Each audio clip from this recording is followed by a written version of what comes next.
was Oswald. We're gonna be who's winning the perfect Lego in the world. He was winning Robux. And don't forget to like and subscribe. Can you hold me? Can you give me the... Yes, I do. Okay. We are starting the video. Just put the iPad here. Oswald, what head do you like here? What he gonna pick?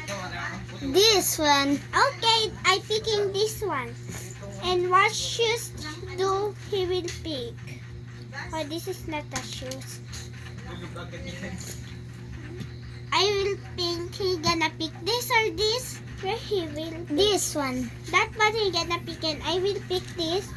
And what arm he gonna pick?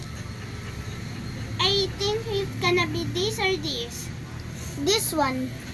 Okay, I will have this. I will have this.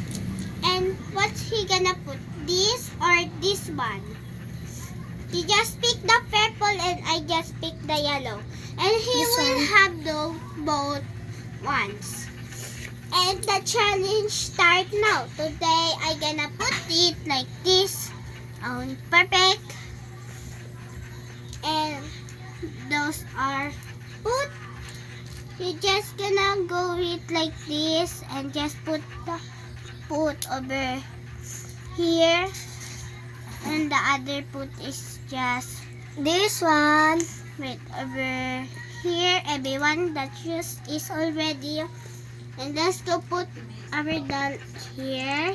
What is a beautiful? This one or Okay, guys.